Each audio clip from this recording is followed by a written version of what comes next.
people are here. How you doing, Chris? You doing all right? Fantastic.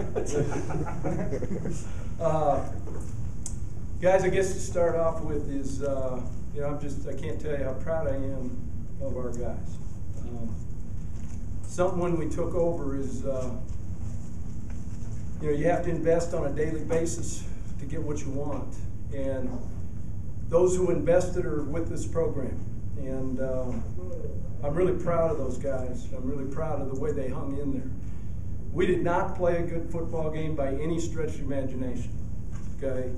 Plain and simple, we have a long way to go.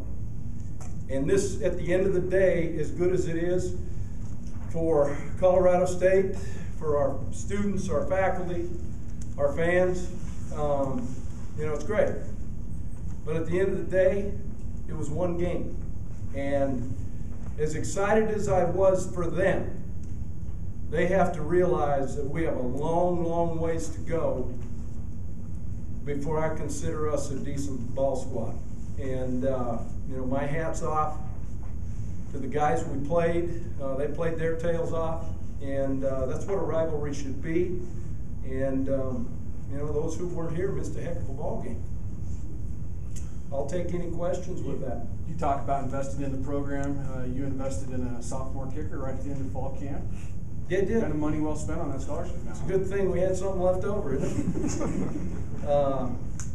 But he did that, all spring. He did it in the fall, and the reason you're a kicker is you're supposed to make it, and he did it. So one of the things we preach to our guys, so everybody understands, is do your job. I don't care what your job is, just do it. And that's with everybody that touches the organization, whether you're in the academic department, whether you're in the training room, whether you're in the equipment room, do your job and be excellent at what you do.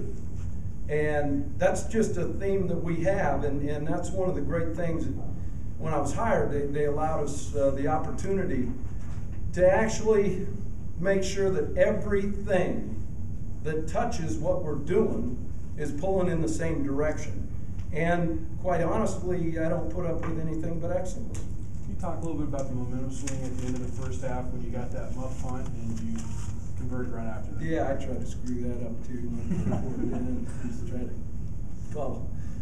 But there again, it goes back to win this play. Whatever you do, just win this play. Don't worry about anything else. Because the people who look at the scoreboard are guys that are getting run over. So it's something pretty simple. Don't worry about whatever happened. Just win the next play.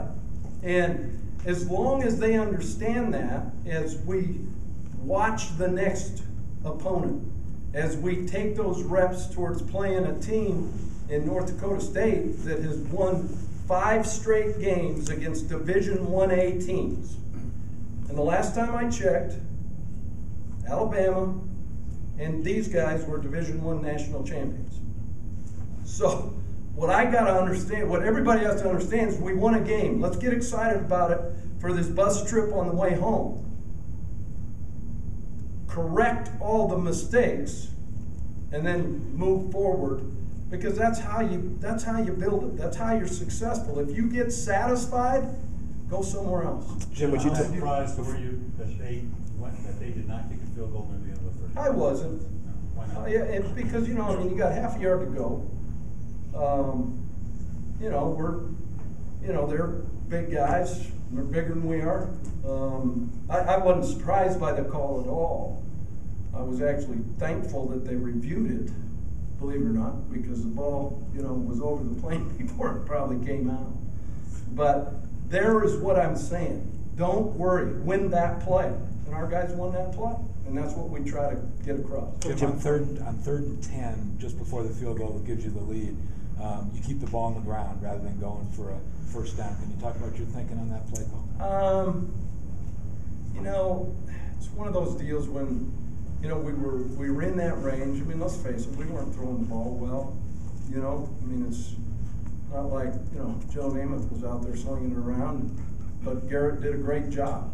He did a great job of managing the game. And what we ask our guys to do is let the people around you help you be successful. because of how they're playing, because of how hard they're working. And we just felt right there, look, our defense, guys, was playing pretty darn good. And the way that they were, that look in their eyes, I felt really comfortable with our defense. Coach McElwain, Coach Embry said the difference between last year and this year's team for you is confidence. How proud are you that that's maybe your personality right now, that the team instills confidence right now? You know, that's something that we've been preaching. Let me explain. The investment that these guys have put into what we're doing and building the foundation and through this process is something that I am very proud of. And they believe. They believe in each other. And, you know, somewhere along the line you're going to stumble. But the one thing that's constant is your family is always there to pick you up. And so these guys have done a great job of taking care of each other, not caring where their area code is. Because when they get here, they're Rams. And that was one of the things looking into our past to help our future. When those former Rams came and talked to us, when Coach Lubick came and talked to us, they were a tight-knit group. They didn't necessarily hang out with each other, but you know what? They were there for each other, and they knew they could count on each other. So that message was constantly drilled. Jim, would you? Your defense brought more pressure, more line via the blitz. After CU had a good pocket around Jordan Webb.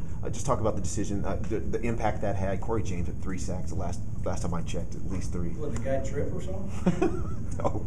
So, but just the impact, the decision to bring guys, more pressure. You know what we have up front, right? I mean, it's no secret. So part of getting some pressure and getting after a guy, you're going to have to bring somebody from somewhere. And I really thought our game plan going in was not only very sound, but our guys did a great job of formation recognition, personnel substitution. They were calling out plays based on their film study. And that, there again, is part of the investment. And I talked to them about being responsible. They were responsible, not only physically, but mentally, to make sure they knew what was, what to anticipate. And I thought the way our guys played defensively, for the most part, they were pretty good. Speaking of your defensive line, you said they're undersized, but you did a very good job of stopping their run. Mm-hmm. You happy with? I mean, you somewhat surprised at how much success you had? Shocked might be a better statement. No, we preach gap control. You got to preach trust. And to have a great defense, you've got to know that the D lineman is taking care of his responsibility so I can scrape to my responsibility, and I know the safety is there, to help me where I need it. So I'm not shocked from the standpoint of our guys, I felt, for the most part, played very sound gap control defense. And, when you do that, that means you have trust in each other. So I think it shows our defensive unit might be growing up. Coach, you threw a ton of offensive formations at these guys today, even forcing them to call timeout at one point. Is that that was Daffy Duck. Is that what you That's call what it's that called? Yeah, Daffy Duck. Was there? Only because old brown shoes already been used. Is this something we can look forward to as the season progresses? Yeah, we call it the migration series. Okay, so we just come up with bird names. And, when you're up there at 1:30 in the morning and, it's getting boring, now go in and talk to Dave, Billy, and those guys and say, hey, you remember when we did this, or I did this at Montana State or Eastern Washington, whatever, shift guys all over. What it does, it actually helps your guys kind of stay fresh. They get excited. And, it might have been the best thing we ran all day.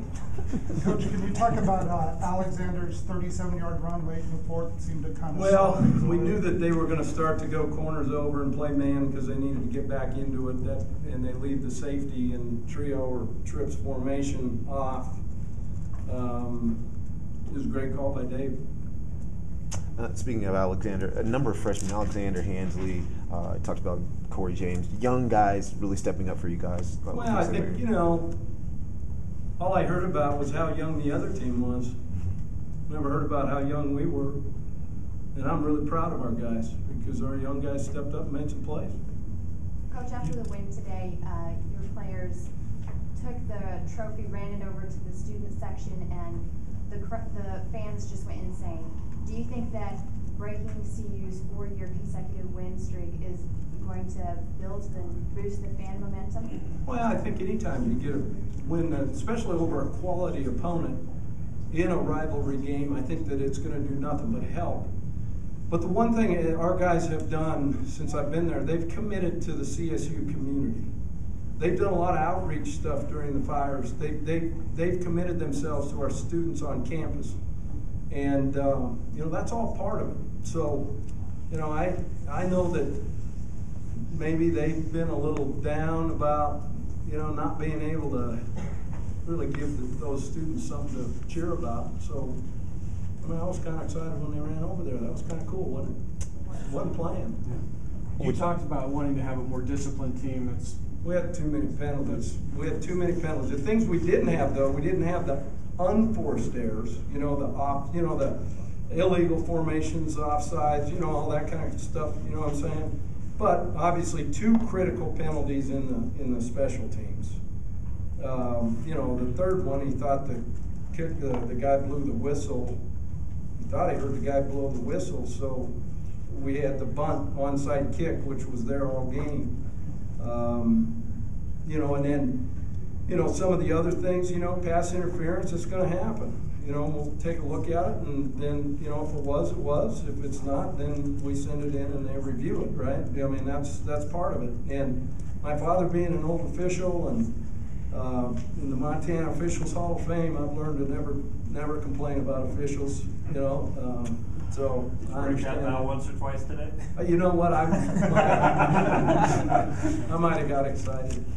Jim, you talk about everybody else's excitement. It's your first win as a big school coach. So how excited are you? You know, it's been 27 years, and the one thing you learn is it's never about you. And you know, I give up myself so others can get better, and that's just who I am and how I've always been. Now, you know, I'm not disappointed. I am disappointed in how we played. I'm very disappointed that we didn't play crisper, that we didn't, you know, execute the way you should. And, you know, I'm never satisfied. That's who I am. You know, I'm sure 20 years from now, you know, when we look up and somebody had a picture of that scoreboard or whatever, I'll say, you know, that was probably pretty cool. But right now, I got to get this thing graded because we got a long ways to go. Get ready for, like I said, an opponent that scares the death out of me. And I'm just excited for our fans. I'm excited for our kids. They deserved it. You know, our guys deserve to understand what it is to be successful because of the effort they put in. Now, if they didn't put the effort in, I wouldn't care. But they started to buy in about the foundation of what we need to do to be a successful program. And, you know, for me, I'll relive a bunch of mental errors and, you know, I'll beat myself up all night. You talked a little bit more about Garrett Grayson. You said you felt he managed the game well. What did you like about his game today? Where does he still need to grow? You know, I thought he got rid of it a couple times a little quick, which, you know, when they're bearing down on you, I used to do the same thing. So I don't feel, you know, you know, if somebody's coming to hit me, I might try to get rid of it too. But it'll be interesting to see. This will be a great learning experience because the defensive scheme that they played against today is actually an advanced thinking scheme. Okay, it's got NFL written all over it. They force you some protection things that you really have to work. You know, he threw into a couple times. I know he's got a couple, you know, throws back, but you know what? He was calm. I liked his eyes on the sideline. You know what I'm saying? The game was not too big for him. Does that make sense? Mm-hmm. And so that's when I knew he was under control. What about your decision to go for it on 4th and 1 there? in the second Stupidest quarter? decision ever, isn't it? What led to it? What was you thinking? I don't know, but my dad was looking down saying, boy, Jimmy, you messed up. You know, I guess the biggest thing is showing faith in your guys. I have faith in them. And I told the defense, look, if we don't get it, I've got faith in you to stop it. So it's about showing trust in your guys. And you're going to see on video, we came off a double team too soon, getting to the second level, which always blocked the line of scrimmage first. Those are, it's just, I'll beat myself up over it. But I know this, our guys knew that we trusted them. Did you update the status of Chris Wilke, Bernard Blake? Yeah, trainer said, Wilke had his other ankle. You know how he had kind of the one ankle, I guess the other one. Good thing he doesn't have 3 ankles because he'd hurt that one too. There's nothing broken or anything like that, I guess. The guy's got a bad ankle. So somebody else has to step up and grab the flag and go forward. And so, but obviously I think that hurt us a little bit because he's a good football player. And I know he would have really wanted to be out there. So it must be something, And then who was the other one, Momo? Blake and Momo, yeah. Bernard been fighting a hamstring anyway. You can see that he kind of pulled that up. And then Momo at the end cramped up. So he didn't hydrate properly. How important was it for those other running backs to step up though when Wilke goes out? I mean, there was a heavy dose of Joe Brown up the middle. Sure. But it did the job. That's, like I said, guys, we came here with 72 guys, whatever, that traveled with us. And I told them that they didn't come here to eat steak on Friday night meal. They came here to participate. And I don't know what the participation numbers were, but a team, no matter how many plays you play, whether you play 4 or 40, win that play. You have a role. And I thought our guys did that. What are you looking for out of your running game? I'm sure that's one of the areas that you need more production out of. You feel you do. Yeah, look, guys, we got a long ways going on. I mean, but we figured out a way to win. And I think the important thing is in this game is don't ever get caught up in numbers. They drive me crazy. The number that counts is how you win. Did you win the game? We could have had 700 yards of offense and lost. Who cares, right? So figure out a way to win the game. And I think they did. They did. And so do you feel like you've seen growth from the team that you inherited when you first got here? Well, I definitely think that yeah, like I said, the growth in the team is, I'm just proud of. Okay? Thanks, guys. Thank you.